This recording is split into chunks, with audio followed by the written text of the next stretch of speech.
SVSN Varma అన్నది 2024 ముందు వరకు ఆయనకు ఉన్న పేరు.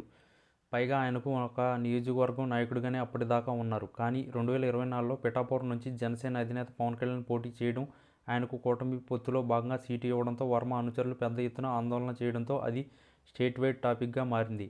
దాంతో ఒక్కసారిగా వర్మ రాష్ట్ర స్థాయి నేతగా ఫోకస్ అయ్యారు. అలా ఆయనకు పేరుకు ముందు పిఠాపురం ఫిక్స్ అయిపోయింది. పేరుతో ఊరు చేరింది. ఫోకస్ సైతం మారింది. కానీ అధికార హోదాతో కూడిన పదవి అయితే ఈ రోజుకి దక్కలేదు అన్నదే వర్మ అనుకో అసలైన ఆవేదనగా ఉంది. కాలాలు అన్నీ మారుతున్నాయి. క్యాలెండర్లో రోజులు కూడా గడిచిపోతున్నాయి. కూటమి అధికారంలోకి వచ్చి 15 నెలలు అవుతుంది. అయినా పిఠాపురం వర్మకు పదవి మాత్రం దక్కలేదు. దాంతో ఆయన సైతం నిరాశలో ఉన్నారని అంటున్నారు. ఆయనకు 11 క్రితం దక్కిన ఎమ్మెల్యే పదవి తప్ప మళ్ళీ అధికారం కళ్ళ చూడలేదు. తన నియోజకవర్గంలో మొకటం లేని మహారాజుగా ఆయన ఉన్నారు. ఆయన సామాజిక వర్గం సంఖ్య తక్కువగా ఉన్నా కూడా జనంలో నిత్యం వెళ్తూ వర్మ తన పలుకుబడిని పరపతిగా బాగా పెంచుకున్నారు.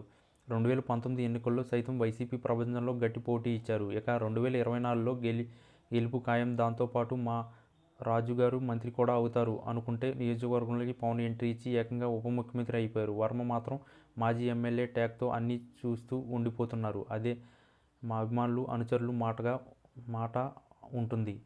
ఇక పొత్తులో భాగంగా టీడీపీ సీట్ని జనసేనకు ఇచ్చినప్పుడు వర్మకు ఆ పార్టీ అధినాయకత్వం ఒక కీలక హామీని ఇచ్చిందని అప్పట్లోనే ప్రచారం సాగింది.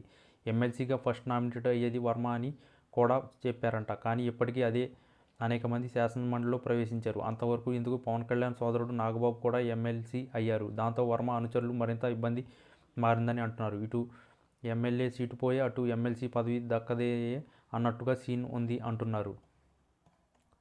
వాస్తవంగా చూస్తే టీడీపీ అధినాయకత్వానికి వర్మ మీద సానుభూతి ఉంది, అభిమానం కూడా ఉంది అని అంటున్నారు. ఆయనకు ఎమ్మెల్సీగా పదవి ఇవ్వాలని మనసారా ఉందట. కానీ పిఠాపురంలో చూస్తే కూటమిలో గ్యాప్ ఉంది. జనసేన టీడీపీ మధ్య ఆధిపత్య పోరు సాగుతుంది. మాజీ ఎమ్మెల్యేగానే వర్మ జనసేనను కొడుతున్నారని, ఇక ఆయనకు అధికారం పదవి ఇస్తే మరింత కూటమిలో లుకలుకలు బయటకు వస్తాయని అంటున్నారు. ఆ రకమైన ఆలోచనల వల్లనే వర్మకి పదవి ఇవ్వాలని ఉన్నా ఇవ్వలేని పరిస్థితులు ఉంది అని అంటున్నారు.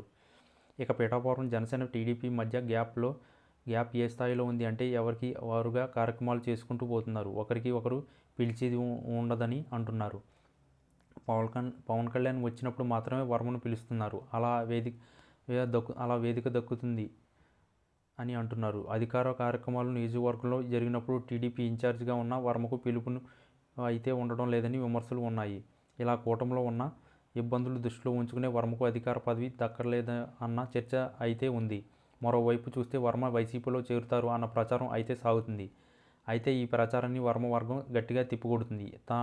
తమ మీద కావాలని ప్రత్యర్థులు చేస్తున్న తప్పుడు ప్రచారం అని అంటుంది. ఇక వర్మ సైతం ఈ తరహా ప్రచారం మీద అప్రమత్తం అయ్యారు. అందుకే ఆయన వైసీపీ మీద మరింత దాటిగా విమర్శలు చేస్తున్నారు. తన స్వరాన్ని కూడా పెంచుతున్నారు. ఇలా ఎన్ని చేసినా వర్మకు మాత్రం పదవి అందడం లేదు అన్న బాధ అయితే ఉంది. మరి రానున్న 3 ఏళ్ళలో అయినా ఆయనకు పదవి యోగం ఉంటుందా అంటే జవాబు మాత్రం ఎవ్వరికీ తెలియదు అనే వస్తుంది. That is the politics of Pithapuram.